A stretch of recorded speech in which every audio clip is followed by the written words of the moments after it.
I did have this initial sort of fear about like, what if you like go into a vortex and start talking to elves right now, and like you like come out of it and realize that what was happening in 3D reality was a lot different than Mm-hmm. what was going on in your internal experience. Hello, everybody, and welcome to a very special episode of the Trip Sitting Podcast with my dear brother, Jonathan Schecter. If you want to understand why this episode is so special, well, you just got to keep listening through all of these opening credits, and right at the beginning of it, you'll find out why. I want to thank Jonathan for doing this crazy idea with me. I think this turned out better than I honestly thought it would. If you are watching this on YouTube, I'm sorry, the camera angle at the beginning, it's just not great. Like we don't look our best. We sound great, but we don't look amazing. So you're just gonna have to bear with us through the first half. Just so everybody knows, this episode was recorded in two parts. The first part was recorded in person, and then the second part was recorded a couple days later. And once again, you're just gonna have to listen to find out why we did it that way.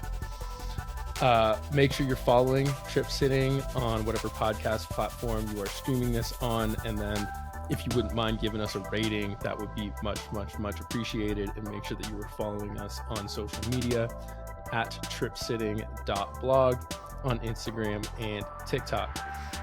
Now, without further ado, here is Jonathan Schecter. And we're live. All right.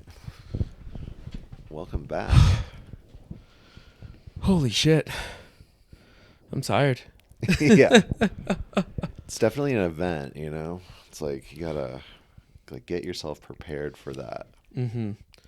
Well, really quick, I would like to welcome to the podcast once again, he's a returning guest, Jonathan Schecter. Thank you for having me. To join me on the Trip Sitting Podcast, which I believe is the very first podcast ever recorded while coming down on MDMA. Yeah. And I base that on no fact whatsoever. That was just a shot in the dark. Sounds good, though. But yeah, it sounds a lot better if I say that. So we're just going to stick with it. And I love that we've gotten to a place where we can like have that opportunity. It's awesome. Yeah. So, wow, that was the first time that I had like properly taken Molly, quite possibly ever, but definitely in a very, very long time. Yeah. That was awesome. We saw Sasha B2B Hernan Catano. Mm-hmm. Is that how you pronounce his name? Okay, cool. Yeah. Yeah, they were sick, man. Tell me more about that and like why you wanted to go to this show. I mean, Sasha like really transformed how I listened to music, like what I wanted to do as a DJ. There was nobody playing that kind of music in LA, like during the rave scene that I was a part of. Mm-hmm. So it was like, it sort of opened up a new, like whole new door, you know, of like, whoa, this is really, really good music. Mm-hmm. I love the vibe of it. And yeah, like seeing something like that tonight was like special, you know? I completely agree. And what's really amazing is like, I mean, I was in such this incredible trance state, and the energy was so, so like supportive. Yeah. And it like allowed me to actually like, I don't know, feel through like a bunch of shit that I've been working through. Like, yet I'm still like having fun, like on a dance floor and doing that, but like felt like I'm still like, healing traumas and like letting things come up at the exact same time still. Yeah, for me, I think that there's something to the longevity of it. The fact that like you're not having to adjust every few minutes to like a new song. Yeah. It becomes so hypnotic, and it's really conducive for just healing, Mm-hmm. for being able to like go inside, Mm-hmm. you know? Yeah, I mean, I'm a big proponent of people using plant medicine, obviously, for healing, and yet at the same time, I also think it's fine if you use it for recreation too, but I think like there is a line, like a sweet spot where you can actually kind of be doing both at the same time. Yes. Which is really, really cool. Like that's what tonight really showed me. And that, it showed me that maybe some of my other experiences with psychedelics that, maybe were a little bit lacking for me or something. I'm thinking were because like I really just didn't have that proper set and setting, like at a show like that is going to be a 6-hour long journey. Yeah. And like it's just the same artist taking us through that entire thing versus when you have shows and there's 4 or 5 different artists that all have maybe an hour each. Like it's hard to maintain that energy throughout that long of a set. Yeah. And I love getting there right at the beginning just to see how they're going to craft it, like what direction that story is going to come out, and like the journey they're going to take you on. Because there's full confidence. Like no one in that room is like, really? Like you think that song was the way to go? Like everyone is just completely locked in. Like, oh my God, this is incredible. Yeah. So I got asked, were there any things during the show that I guess came up for you that you were sort of like working with or working on? It was more positive stuff. Like we were talking about on the way over. Like I've been feeling kind of stuck as far as some old behaviors from like a few years ago, and that I'm in this totally different like life now. Everything in my life is totally different. Yeah. The people that I'm around, the work that I'm doing, my partner, my friends, doing this podcast. We'll say, let me pause really quick. Yeah. How wild is it that us two met probably on Instagram, maybe a year ago at this point. I've seen you one other time in person. Right. We've talked on the phone, and you've been on my podcast, I've been on your podcast. Plus we've talked on the phone sometimes, let's call it maybe like, I don't know, 5 or 6 times. Yeah. And yet here we are. It's like pretty awesome. Sharing an incredible fucking night. Yeah. Where we took MDMA and went to an awesome show that I had no idea what I was expecting, but like you fucking did it, man. Yeah. So what made you like be like, okay, I'm going to trust this? Honestly, it was just like you, like wanting to like get to know you more and like build more of that friendship. Cool. Yeah. And I'm like, dude, fuck it. This sounds like a cool experience. And like, you seem like you've done this once or twice. You knew how to once or twice. Yeah. how to set a good setting. Yeah.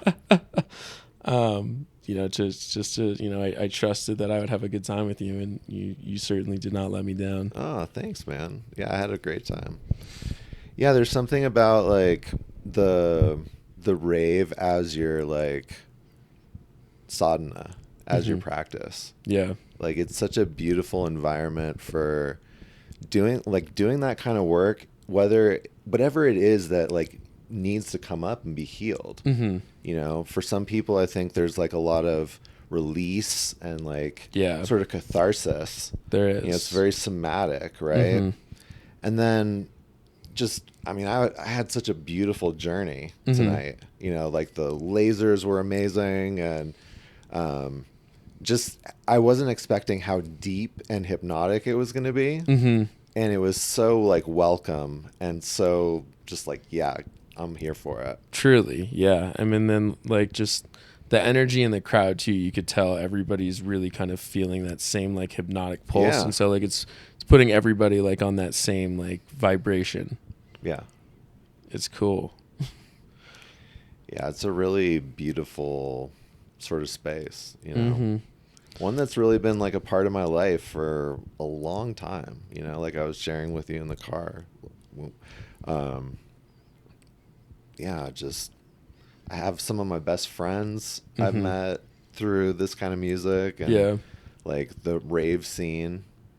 And it's just something that is such a cool thing to connect with. Yeah, absolutely. But one, I will say, I do think that taking drugs there like actually really does help to get into it a lot, at least like for me, because like if I'm in that same sort of environment and like, maybe I've been just drinking alcohol or, having my mind just go every which way.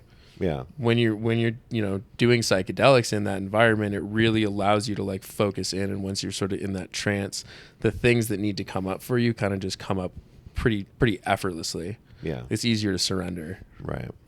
I think for me, it's a lot of like selection too. It's like, I'm not just going to, like, this is a planned event, right? Like, Yeah. And I've been dieting for it. Like I have integration plans tomorrow and like took the rest of the week off. Like it deserves to be treated with the kind of results that you want to get out of it. Yeah, I did none of those things. I mean, that's a lie. I think I'm normally in a state that's usually ready for a psychedelic experience, just because I want to be able to always be there without being like, oh shit, I gotta fast for a month or something like that. Right. But yeah, I think honestly a lot more came up than I really thought there was going to be, just because the other times we've done MDMA, it's been really, really positive experiences, but it was also before I had the experience that I have now, of just knowing how to sort of let go and just let the things come up without fear of being judged and not trusting the people around you. It's just surrendering to that. MDMA does that so well. Yeah. There's something about like the things that we need to work through are like, we can get a lot closer to them. Like the charge in the body isn't the same. Yeah.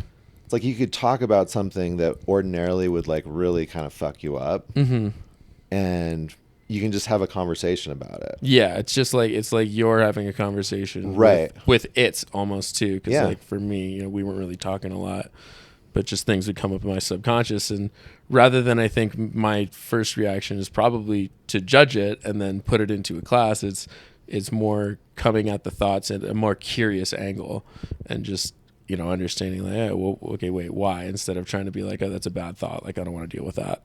Yeah. And having some world-class DJs that like have been sort of catering to people in that kind of set and setting for so long, Yeah.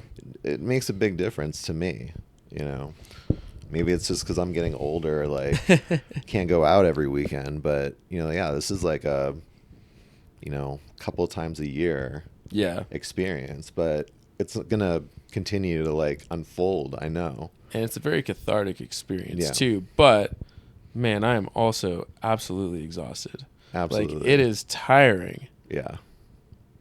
I don't know how people go to afters after going through a whole 6-hour journey like that. Yeah. And then being like, let's fucking do it again, back to back, no rest. That's crazy.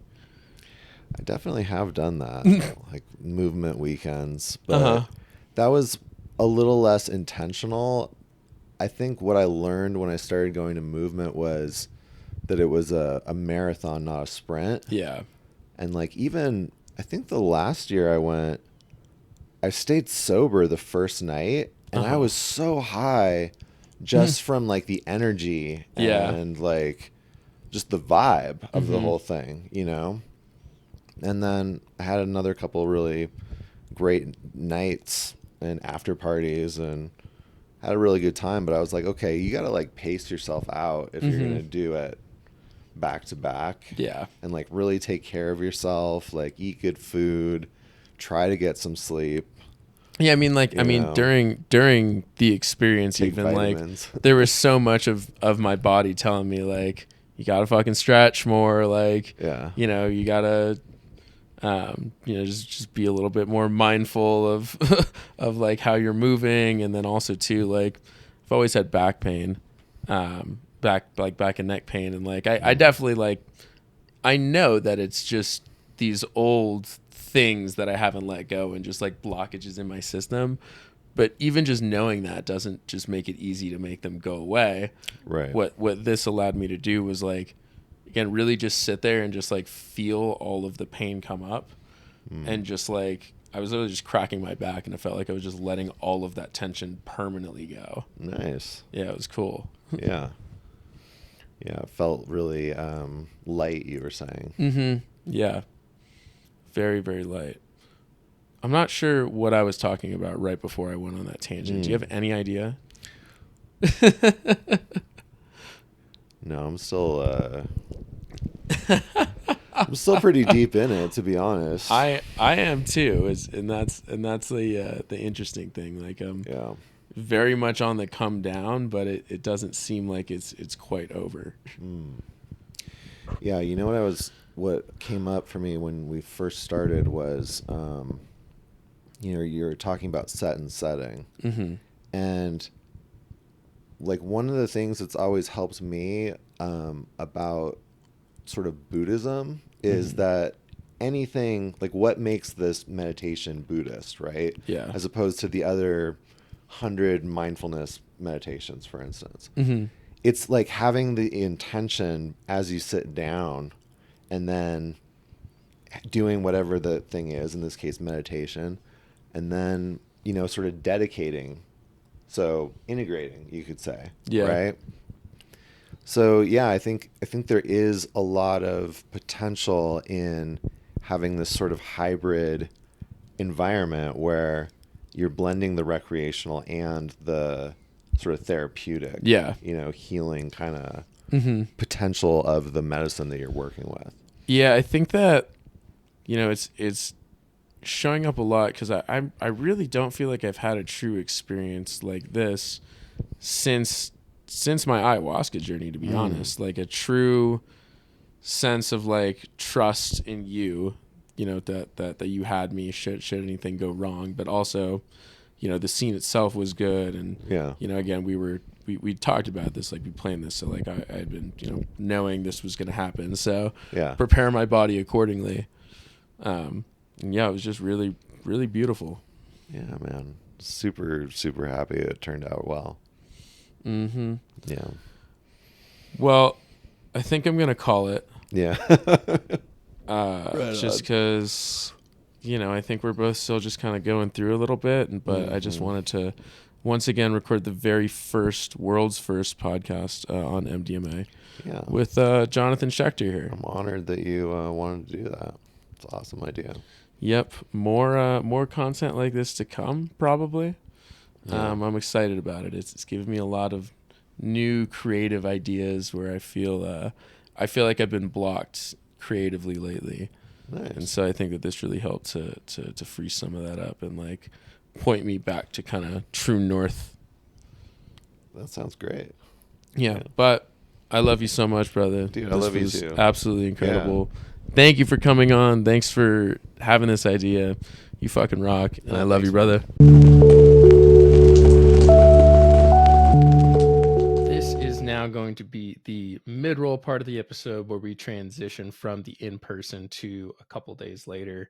I do want to give a quick ad break to Conscious Retreats. Conscious Retreats is a service that helps you find the best plant medicine retreat center for your journey, whether you are interested in going on an ayahuasca retreat, a psilocybin retreat, or an iboga retreat. Conscious Retreats has partnered with a network of retreat centers outside of the US where it is all legal, that are safe and trusted and vetted in order to help you find the best center for your journey. If you're interested in having a conversation, go to consciousretreats.net. That is my company, so you will literally be scheduling a call with me if you are interested in that. Now, here is the rest of the episode.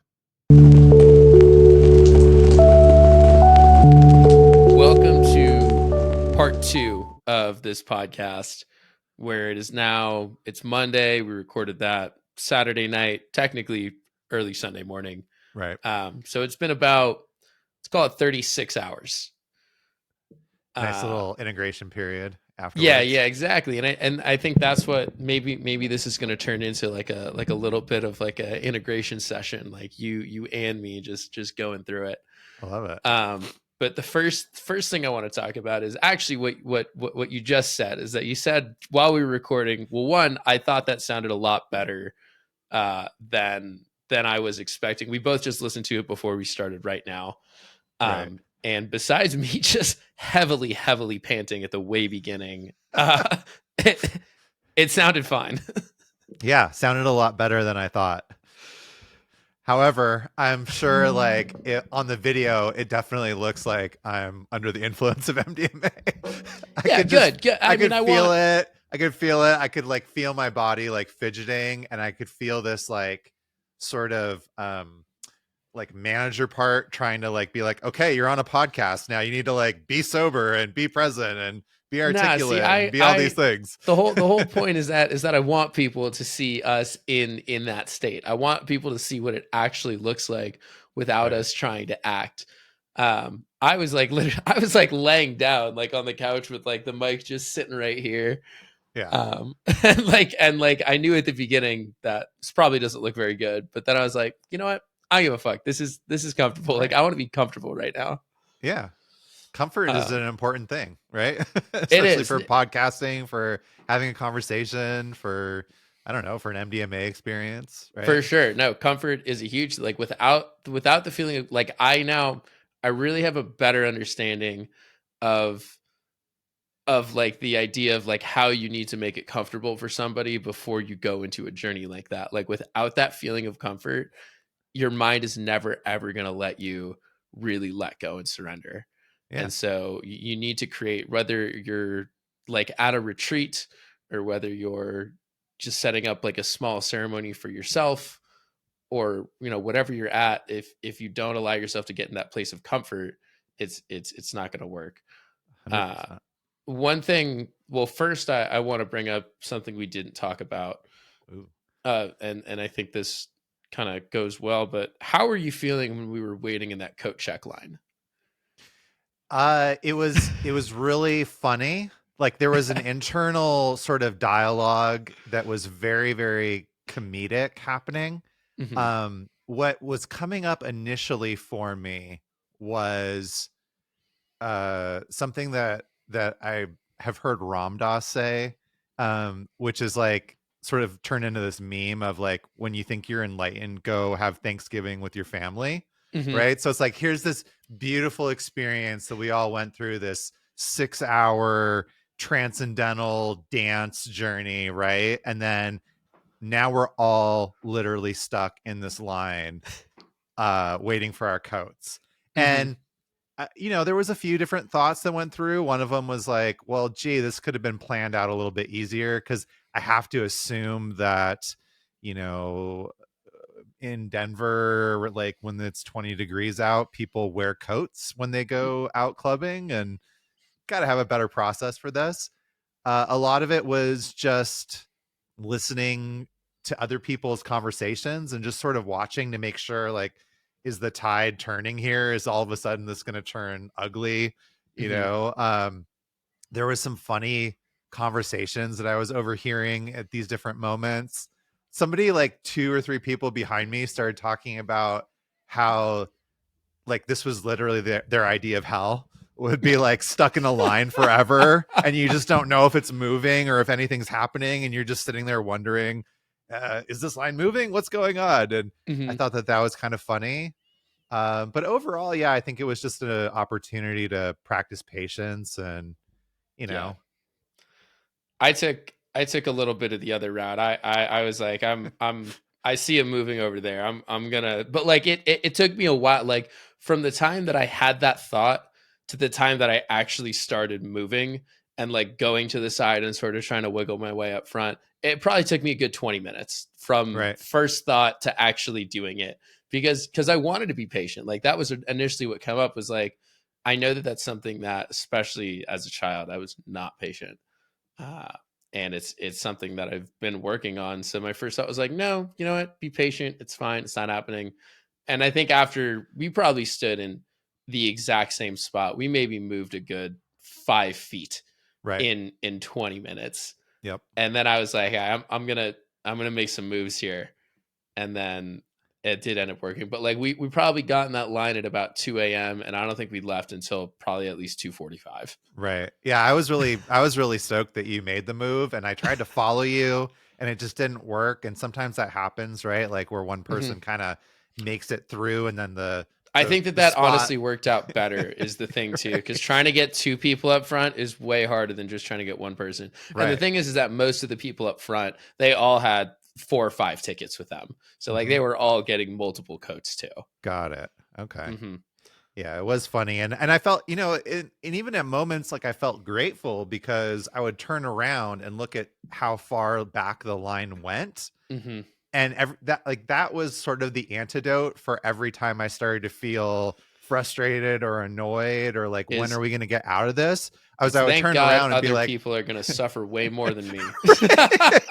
totally. I'm like, very enlightened of you. Yeah. I was like, man, like I'm really annoyed about these 50 people in front of me. And when I turn around, there's literally like 200. 1,500 other people back there, like, okay, this is not that bad. Mm-hmm. Another thing that we didn't talk about in the initial recording is that, so we took MDMA. We didn't talk about our doses. So I took 100 milligrams to begin with. And then probably, I think, an hour and a half is when we both redosed. And then I took another 100 milligrams. Yeah. And what was your dose? I did 125 and then 100 and then the other 0.75. So when did you do the other 0.75?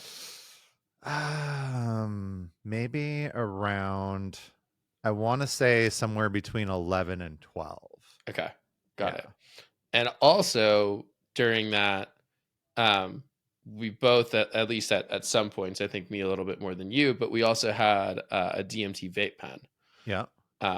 And that was really, it was really interesting. I liked it a lot. I'm curious to hear what your thoughts were on that experience. One, have you ever smoked NN DMT before? I have, in that sort of same thing, like using a pen. Mm-hmm. Yeah, I really liked it. No, Okay. just in a private setting, Mm-hmm. like during ceremony. I liked it. I was a little bit apprehensive at first, only because I feel like I have a pretty good handle on how MDMA makes me feel, how cannabis makes me feel, and the fact that we are in this sort of uncertain environment, right? Like it's not like we're off in the woods somewhere or like at a retreat center.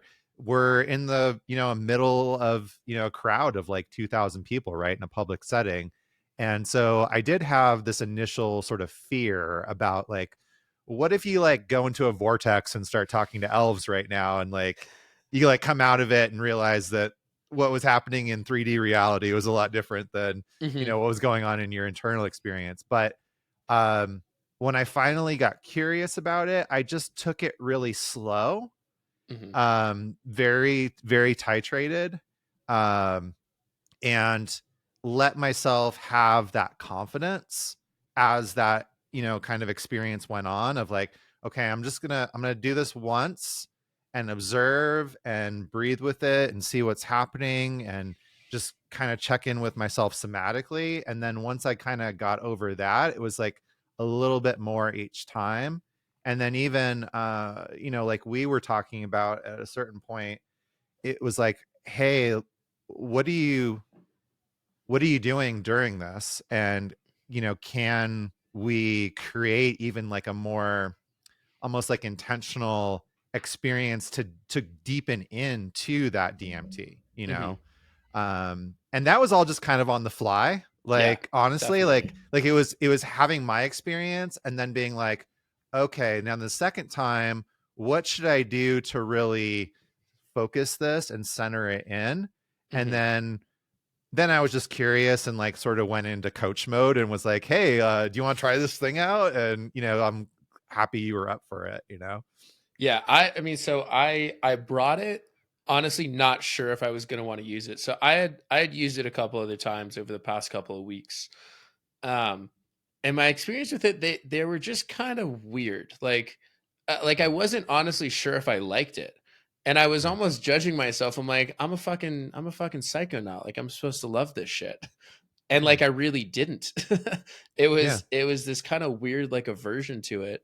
And I'm now looking back at, like, I think I was just kind of scared of it, and I didn't do any of the proper prep work Right. any of the other times that I did it. It was just like, yo, I got this thing. I'm just going to hit it. I'm in like a group of friends right now and none of them are doing it either. And it never really allowed me to go deep. And once I was there, at a certain point, I forget when I first wanted to hit it, but like just the MDMA, I was feeling so relaxed. And you know how, you have no anxiety, you just feel Right. great. And it was this immediate calling of like, now's the time that you should try this. Mm. Like when you're in this state, you're very, very consciously thinking about it. And then also it was like, the calling was also like, take it slow. There's no reason for you to need to blast off right now. It was like, Right. take one little hit and see how it feels. And then just from there, like it was just very present moment after I did that. Then 15-20 minutes later, it was like, try one longer hit this time.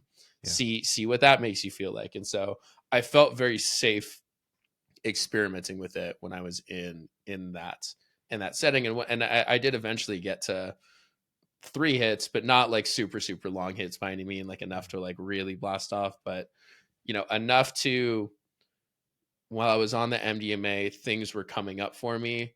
And then I could sort of feel this blockage inside of me. Like I talked about sort of the back pain and the tension.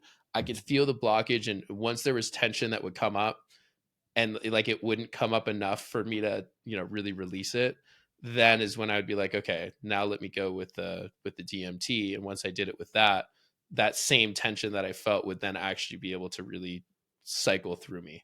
Mm. So you were feeling something like sort of somatic, Very but somatic. it felt sort of blocked, Hmm. and the DMT just kind of helped you like move through it and complete Yeah, it. exactly. Like that's the best way to describe it. Nice. Yeah, for me it was like very just enhancing. I Hmm. remember the disco ball. Like there was this huge disco ball in the room, and it would just start getting like really fractal. Like Uh-huh. it was almost like yeah, it was like fractalizing and shifting Hmm. more than it should have, which was just really kind of interesting and cool to watch and sort of get sucked into that environment for a few seconds. Hmm. But yeah, Did you I ever enjoyed it. notice when there was somebody with a green laser pointer that would point it at the disco ball, and then it would like they would just point it and kind of like twirl it around? And every time that happened, I saw it and I was immediately like, I don't know if that's somebody just doing it or like if these guys were like, I want somebody at random times in the middle of the crowd to just go there and point a goddamn laser pointer at the disco ball to make it look cool. I think that's just a random rave moment because I did not even notice the Oh whole man. time. Yeah. I like they did it like 3 times throughout, but like, it seemed so perfectly placed. Like it Nice. seemed like it was going along perfectly with what was happening in the music to Yeah. just like hold our attention. It was crazy. The the So how's spirit of your Bob Ross was there. Some mm-hmm, happy little accidents, you know. mm-hmm. So how's your I guess your integration been since that? Like what did you do yesterday Mm. when you got back? Well, first off, you had a flight early as hell, Yeah. which you walked out the door, by the way. Like I woke up and like I heard a door open and like I didn't realize it was the front door and like I was downstairs 2 minutes later Oh and man. I was like, fuck. Yeah, it was sort of, and it was funny because I got into the Uber and he was saying, yeah, like the Uber app sent me here 25 minutes early and I didn't want to hang out in front of your house for 25 minutes because people start to feel self-conscious and like I'm Hmm. waiting for them, even though I'm going to wait until the time that you set, which I was what I did. I didn't trust myself. Like I'm like, what if I fall asleep and miss my flight? I'm just gonna schedule the Uber and put an alarm, right? I'm just trying to make it easier on myself. And then he was there like 10 minutes early, and I'm like, oh, okay, well, I don't want him to leave, so I better go. Um, but yeah, sorry I missed you. It was a very quick trip, Oh yeah. kind of intentionally. I do really enjoy that aspect of traveling someplace that's far enough that you need a plane, but not far enough where it's like your whole day is shot from traveling. Hmm. So like I really love that, I even though I had to get up early, which was not my, preference, I was stoked to be back home but before noon. Yeah, I mean, Um, you from the time you left to the time you got back was less than 24 hours. yeah, yeah, definitely. I checked in for my return flight before I left, you know, which is a little odd, but yeah. Um, No, yesterday I was pretty wiped out. Like physically, I felt pretty tired, but I just gave myself some space. I didn't really do anything productive. And my partner was working on, a project. And then towards the end of that, I said, like, hey, do you want to go for a hike? And we kind of went back and forth about it. She's like, well, do you want to? And you seem really tired. And I was really tired, but I knew that it would be good for me just to get outside and, Hmm. have that sort of spaciousness that uh, tends to creep into my experience when I'm outside in nature. There's Hmm. something that is, I find very conducive to introspection and meditation, just like being out in a sort of hiking place where you can't hear a lot of sound other than nature. You're just out with the trees and the animals and the beauty around you. And I was really happy that I did that. I felt really, really great. Felt better than I thought I was going to. Hmm. And yeah, I think it just helped me to continue to breathe into what was happening.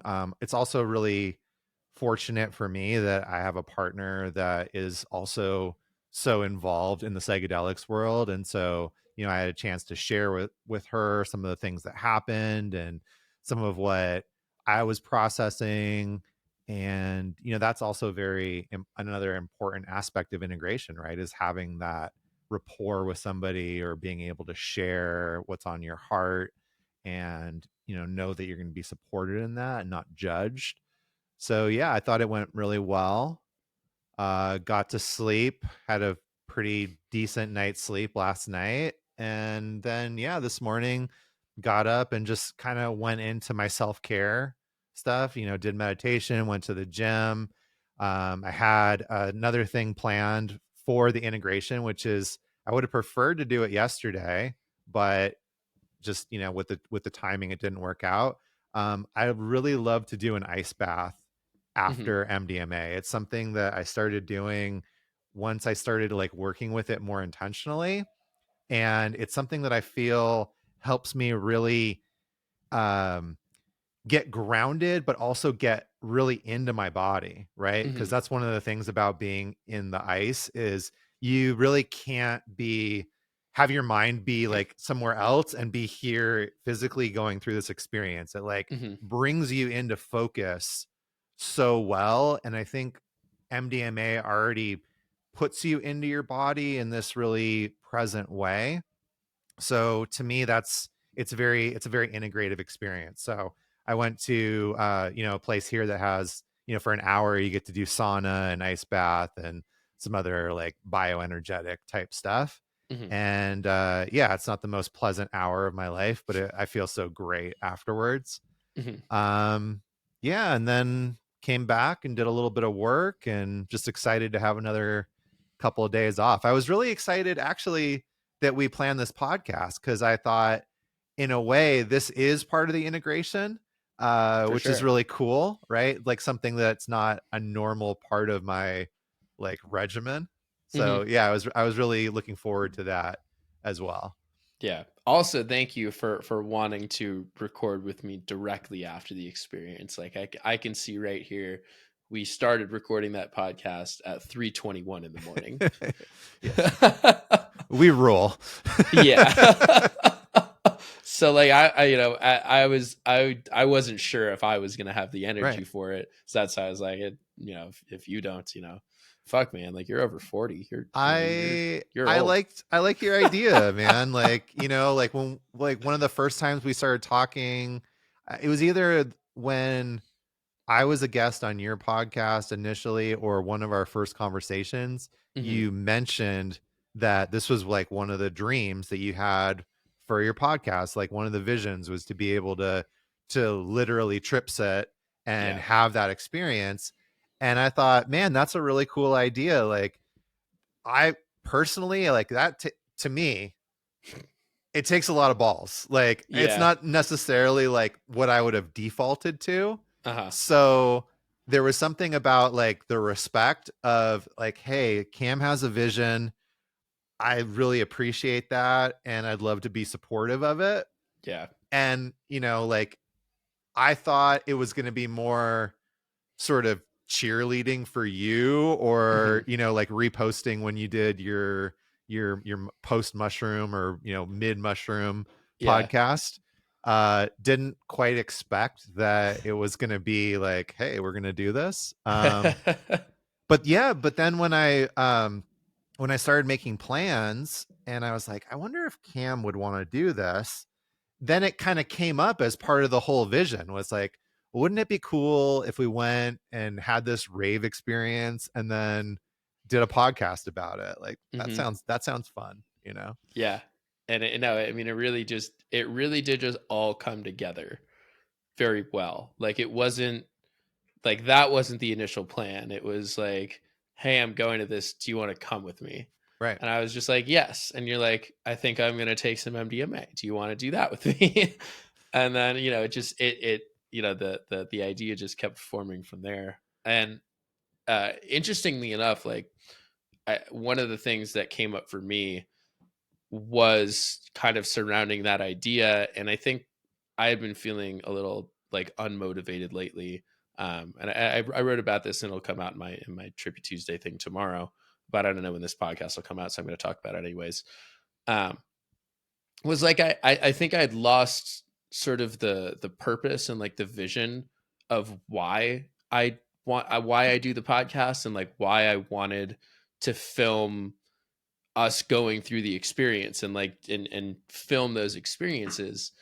And there was so much clarity that was coming up surrounding that, Mm. and especially in that sort of rave scene, which is not a ceremony. It's not your ceremony that you're going out and being alone and doing breath work beforehand and all of that. It is a pretty normal, regular environment when you're Right. in public and with people.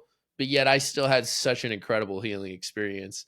And I think like the idea behind that show is like I want to showcase all of the different ways that people can use these psychedelics. Like Yeah. there isn't one way to trip correctly. And like there's a lot of, you know, models that are being created right now. And I think a lot of them are trying to be like, no, this is the right model. This is the Right. right model. And like there is no right model. Right. And so that's I think what the show, like what I want to showcase with it is like there is no right way. Like it's whatever feels natural to you, and show all of those different ways and show how they can all be healing and positive and great. And Mhm. whichever one calls to you, like that's the one you should do. There's not one singular way to do it right. Yeah, I agree 100% with that. Especially right now where things are becoming so much more, spread out, and there's so many different people jumping into the space. For me, that like the whole idea of kind of, what you got a little taste of, and at least my experience the other night was this curiosity that I've had, which is, even before I was working with psychedelics in a, therapeutic or like healing way, I had a lot of time working in a recreational way with like Hmm. no clue outside of maybe a few Terrence McKenna sound bites. I was actually thinking about it this morning as I was getting ready for the podcast of like who taught me the things that I learned before there was an actual guide or teacher or mentor, because I've always felt that my psychedelic experiences have been somewhat spiritual and healing, even if I didn't sit down and set an intention for that, Yeah. or I didn't really know anything about that. Right. And what was coming to mind was reading, um, I don't even remember the name of it, but it was a biography by a guy that was Jim Morrison's manager first, and then he was Iggy Pop's manager after that. Hmm. And there was a lot in there about Jim Morrison and his LSD experiences and his not like directly, like it wasn't like this is what you should do, but just by the experiences that he was having and sharing with the guy that wrote the book, this sort of philosophy for working with LSD. And a lot of my takeaway from that I still carry with me to this day is that whatever is coming up in the experience, there's a reason for it. Hmm. And that the best thing to do is to try to sit with it, to let it move through you, to not move away or like be like, this is not what's supposed to be happening, you Yeah. know? So I've had a lot of experiences like that where it was just like, hey, let's just drop acid this weekend. And Hmm. then all of a sudden I'm in the middle of some sort of like big spiritual experience, even though I'm not intending to do that. And I always What? felt that way with the raves, you know? Yeah. So what came up for me, and like I had like sort of very similar thoughts where I was looking back on all of my experience, like my earlier experiences with LSD and like my other ones with MDMA, and I was trying to think of like what made some of those like really really healing experiences, and what made some of those like kind of experiences where like Mm, I was fine, like I would never, like they were, I never had a bad trip by any means, but like some of them were just like I walked away from it being like I don't know what the fuck just happened, and like just was never able to make sense of it. And some of them were just so eye-opening and amazing, and it was the feeling of support mm. and doing it with people. Like when I was in college during like my earlier days with experimenting with LSD, that was like the thing that we did. Like we knew tomorrow we are together, the four of us or five of us are going to take LSD and just go on a trip together. And like there wasn't really a set plan. Maybe we were like, oh, you know, maybe we want to watch this movie or something. But it was that sense of community surrounding the psychedelic experience. Whereas now, at least lately, like a lot of the experiences that I've been having, I've been with big groups of friends, and maybe some of us are on mushrooms, and some of us are drinking, and some of us are smoking weed, and some of us are doing ketamine. And Right. like, there's just not that sense of community where like we're all on the same vibration and wavelength. Whereas like with you and me, because we just had that experience, like we went into that together. We're like, I know what you're doing, you knew what I was doing, and I felt that we just had each other's backs Yeah. because we were on that same wavelength, like doing the same things for the most part, slightly different doses, but you Right. know, we understood that, and like that's really what the big difference is. Like those really memorable, healing, cathartic experiences have all had that community aspect to it, where like I felt supported with everybody around me because we were all just on that same wavelength. Yeah. Yeah, totally. I love that. And I agree 100%. One of the things that my partner asked me when I got back was like, well, how was it, journeying with Cam? Because again, like we talked about, in the first episode, like we don't know each other in 3D like that extensively, right? Like I feel a close connection to you, but there's that physical limitation of like how much time we've actually spent. And I remember getting off the plane and there was this thought of, boy, this could really be like a big mistake. Yeah, it Um, could, it could be 'cause- weird. right. Cause It like could I get was really weird. I was gonna come regardless of whether you said yes, right? Like Hmm. this was not a negotiable thing for me. I was gonna do it, but the chance was, well, I'm gonna go with somebody that I think I like really like and seems like a cool guy, and we get along on the phone and on a podcast. But journeying with somebody for like 6 hours, Hmm. that's a little bit more of a commitment. And um, what I told her was, I was like, man, like uh Cam was such a good like partner for journeying. Like I felt like we were kind of on the same wavelength. We were able to connect and communicate when we needed to, and Hmm. also give each other the space that we both individually needed, Hmm. which I'm just going to tip my cap to you that, like that's a good skill to have, because I have been around people and I have journeyed with people, and especially, I've learned this myself as a facilitator, that like, it's not my job to take care of Yep. somebody per se. I can be there to support them if they need it or if they ask for it. But like in holotropic breathwork, they call it doing, not doing. Mhm. Right. So as soon as you, as the facilitator, are doing something, you're taking away from somebody else's experience, Mhm. you know? And in that rave context, I have been the doer, especially when I first started raving. Like I was sharing with you, like the first year or so that, I was raving when I was in my early 20s, late teens, early 20s, was I would have this experience with my girlfriend at the time where we would just go around and like we were what in the LA rave scene they would call good vibers. And Mhm. so like I would have a backpack full of snacks and different candy and candy bracelets, and I know how to do different like energetic massages that make the roll like more intense.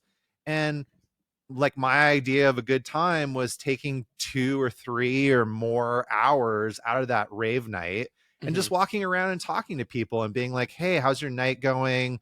Have you ever been here before? Have you ever taken this before? Mhm. What questions do you have? Like, do you want a snack? Do you want a massage? Do you want this, that, and the other? And there was always people that were like, I don't know you, like get the Yeah. hell away from me, And then there were other people that, because of their openness being on the Molly or something else, they would be like, oh yeah, like what's up, And Mhm. not only was it cool to introduce people to sort of this good vibe, environment, right? Which I think is a big part of that rave culture, at least the way that I came up in it.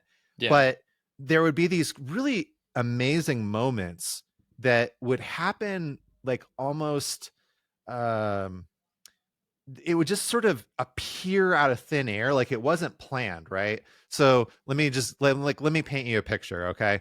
So say I start talking to someone and I'm like, hey, how's your night, blah blah blah, like, oh yeah, I'm rolling, like this is my first time, I've never taken ecstasy before. Mhm. Wow, that's a big experience, right? Like how's your night going, how are you feeling, blah blah blah blah blah. Can I offer something? Mhm. I know this massage, it's gonna make the ecstasy like way more intense. Like, would you be up for doing that? Right. So I would say 9 times out of 10, the person's like, yeah, cool, like let's do it. Mhm. Right. So I start doing this massage on them, which is basically like it looks like I'm sort of hugging them Mhm. and like rolling the energy from the bottom of their spine up the spine and like up through the shoulders and the top of the head. Yeah. Now, that in itself, like the person just, I can feel them start to relax. I can feel them start to go deeper into the physical experience they're having.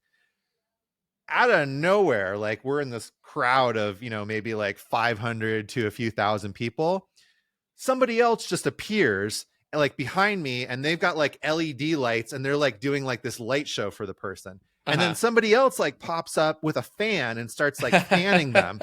And like somebody else like pops up and starts doing something to their back. And now there's like 4 or 5 people all Mhm. attending to this one person and just trying to give them like the most amazing experience that they can possibly have.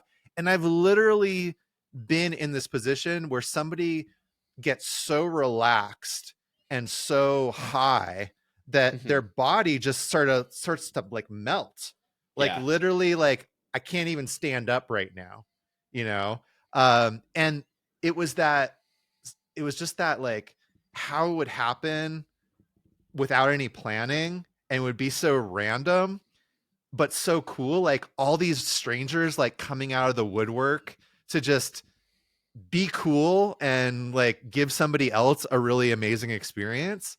Mhm. Like those moments are ingrained in me, Yeah. like those were some of the coolest moments, because where else does that happen in Mhm. life? Like it's not a lot of environments where you're going to experience that. There's not a lot of strangers that are willing to just come Right. up and do really nice things for you, and but at the same time, also in most environments, I would never feel comfortable enough to let Oh, a totally. stranger come and start touching me. Right. Yeah, and I was thinking about this too. It's not that MDMA completely gets rid of your boundaries, No, right? definitely does It's not. not like you There was that one really, right. really weird That's dude exactly what I was that was like thinking. sucking people's energy out. Like he Right. was literally like going up and like fucking with people. Right. And you know, there are people like that. Like I don't know Right. if I don't know if they're looking for attention. I don't know what they're trying to do, but like we were like, you want to just go move over there, Mhm. and that's an option too. Right. Yeah, exactly. So you were thinking of the exact same thing that I was, which is Hmm. great. Yeah. So it's just an example that it's like, we still have our boundaries, and we still have the capacity to say like, no, I don't want this. But you're also much more open to different experiences, and I think that that's one of the reasons that MDMA is so uh transformative as far as healing potential, like we were saying in that in our post rave little mini episode. Hmm. There's something about the traumas or the wounds that you're carrying, being able to get a lot closer to them without Hmm. feeling this emotional somatic charge that can come Yeah, up, right? it's just Like, pure curiosity. yeah, you can have a conversation about like the most challenging things in your life or in your relationship with another person, and instead of getting triggered by it, instead of getting reactive to it, you're just able to be with it in this very neutral and supportive way that just doesn't always happen Hmm. during our daily lives. Yeah, for sure. No, I mean it was just. I mean overall, it was a really really amazing experience. Like I've never raved like that before, like Mm, ever. That was like like again as I said before in the first little mini episode. Like most of the artists that I see, especially the EDM artists, they don't play for 6 hours straight. They don't have the right. time to take you through that full journey. Where you start with them and you finish with them. They have like an hour to play, and they're like going as hard as they fucking can for an hour, and then the next artist is doing the exact same thing, and then I'm just getting like just blasted in the face with like all Right. this like intense energy that can't be there the whole time. Like you can't stay on that level. Yeah, I think there's also like an intention. I think I was mentioning it before, of the DJs and like the DJs that I choose to go have those experiences with, and keeping in mind that there is that variability, right? Like, just because somebody has that capacity, and we referred to it during the rave as this almost like shamanic It was. element, right? That they're working with the energy in the room and the crowd, and like feeding off of it and taking you on this journey. That's not to say that I haven't seen both of those DJs throw down like some filthy, nasty, just like, I just want to shake my ass, and like, like that kind of vibe. Yeah. But, so it's like dance music is this and it's that, Yes. and it's not always that, but when it is, oh, it's Hmm. beautiful, Yeah, you and know? I'll again not to shit on the other like I No. still fucking love the music. I'm Oh, still yeah. gonna be listening to fucking dubstep like headbanging like a motherfucker, but Yeah. it's a very different experience. Like that doesn't allow the full relaxation and release that I think the experience that we had does. Yeah. Yeah. And, it was really great to get to see Hernan Catano play 2 times this year. Hmm. He plays so rarely in the United States just in general, but usually when he is playing, it's like huge cities or like really big festivals, like really big marquee events. And, I don't live in New York or LA or Miami, which I would say are like the three The sort of, hubs. yeah, hubs of dance music, or that type of dance music in America. So I felt really fortunate. And it was in that earlier experience this year, which was Memorial Day weekend, and was at the same place, Real Works in Denver. And it was Hernan Catano and Nick Warren doing a very similar thing, right? It was just a little bit earlier in the day because it was Sunday and a Monday on Memorial Day. But it was like 6 or 7 hours of them playing straight. And there was this experience that I had where, again, like, I've had this sort of quasi healing spiritual type experience, just sort of on its own. You know, it's happened spontaneously, but I never went into it with, oh, I have this intention. This is what I'm going to do here. And I started to have the experience spontaneously. You know, I remember because it was really the first time where like I had done all this work on some particular traumas and um some I started to notice that I was feeling safe in a way that I hadn't felt safe in a long time. And I remember I started way at the like edge of the crowd because I wanted to make sure it was sort of like that DMT experience. Like I'm not like, hey, let me just go into the vortex. Easing into it. Right. I'm easing into it. And as I started to ease into it and like check in with myself, oh wow, I do feel safe. Oh, I feel safe. All of a sudden, it was some of the things that I was practicing and learning as a practitioner, not only a facilitator in these other environments, other contexts. I was like, what would happen if I did some somatic experiencing right now? What would happen if I started doing some breath work right now? What would happen if I started doing some EMDR type work right now? And as I'm dealing with this sort of fear of, well, I feel kind of safe right now, but what happens if I lose that? And I'm in the middle of this crowd and like, what if I need to leave, you know? And as I like, and as I'm working with these methods and these modalities while I'm in the, you know, the setting of the rave and the MDMA space internally, and I was feeling how much it was working. Like it was really, really effective. And something kind of happened from there. And from that moment, I probably spent half of that show, like the wheels were turning of how can I share this with somebody else? Because this feels like I'm onto something. This feels like this could have incredible healing potential, especially with the whole thing, especially with the preparation and the integration and like making it a part of the whole. And so, yeah, I went home and I was super excited. I like journaled about it. I was making notes in my phone during the rave. And then I went home and shared about it with my partner, who's a trauma therapist and an ayahuasca integration, you know, coach. And she was like, I love your enthusiasm. I think you need to titrate people into that. Like, what if you did it like, what if you sort of threw your own rave at like an Airbnb or something and had like a little dance party and like sort of step people up from this clinical to like more of a contained you know, hybrid environment to being in the full rave. And I felt so I was like, no, like this idea is so good, I just want to do it.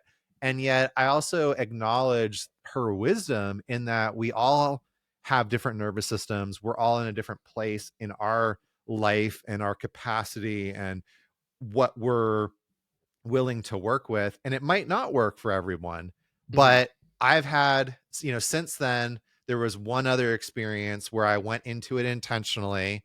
The person that I was with decided to stay sober. So even though I was like really excited to like sort of share some of it with them, you know, that didn't happen, but they totally went with me the next day to do the ice bath and sauna. And, you know, they did some of the integration with me, which I thought was cool. And that second experience, like kind of strengthened it for me. It was like, oh yeah, there is something here. This I'm on to something. And so to be able to move into this experience with you, to be able to like share a little bit about it and like share a little bit of it with you, with not it being like, hey, Cam, you're my client, and this is the experience that we're having. And let me just say, like, to be able to do it in a place like Denver where the legal status is conducive for that type of, you know, thing, right? Not with MDMA. Oh, okay. Well, we'll just edit that out, right? But with psychedelics in general, it's much more relaxed. Like, I don't think you're gonna get in much trouble for for having some MDMA on you.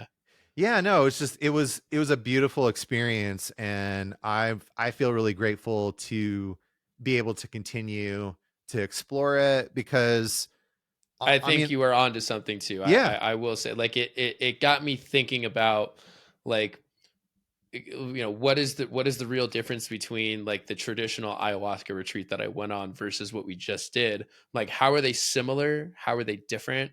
mm, How can we take elements of both and put it into the modern, like, what the everyday person is able to actually access, yeah, and show people that that is possible without having to like go to the extremes. yeah. And it's great practice for me because this is something that I want to be able to support people doing, Yeah. right? And so for me, regardless of what I'm doing, whether it's breath work, whether it's coaching, whether it's psychedelic, facilitation, I feel really that it's really important to have that authenticity of your experience. Hmm. Like that you're not able to take somebody any deeper than you've been yourself, Yep. right? So it's like I'm not going to throw somebody into that experience without being really sure that That there's some properly potential vetting it there. yourself. Right, right. Yeah, and like who better to do that with than myself? Like I can evaluate, hey, this is working, this isn't, a little bit more of this. We're going to experiment with that next time, you know? Yeah. That was sweet. Well, Jonathan, I want to thank you so much. Like, I feel like I could talk to you for, again, hours, which is what happened on the last podcast that we did too. Heck yeah. Um, but I feel a lot closer to you for sure than I did beforehand. Um, in like a really, really Yeah. amazing way. Yeah, we were talking about that a little bit during the rave, right? Like Hmm. there's this beauty in the friends that you make in those environments. Hmm. I have friends that I'm very, very close to that I met in the rave scene, even now today. And, even in the more like traditional quote unquote ceremonial setting, it's like Hmm. I have friends that I met, in an ayahuasca ceremony, and we're still like really close, even though the relative amount of time that we've spent together is very short. Hmm. But there's a richness and a depth to the time that we've spent together, and that is, I think, a beautiful part of building that kind of a friendship, right? Like it's almost like a shortcut to a deeper connection with It somebody. is. It truly is, and one that I am very, very grateful for, and grateful for you. And I just want to thank you so much. I love you, brother. I love you too, man, and I'm really grateful that you enjoyed the experience. I was laughing several times during our experience together because I would be sitting there thinking like, wow, Cam is really cool for like wanting to come out to this.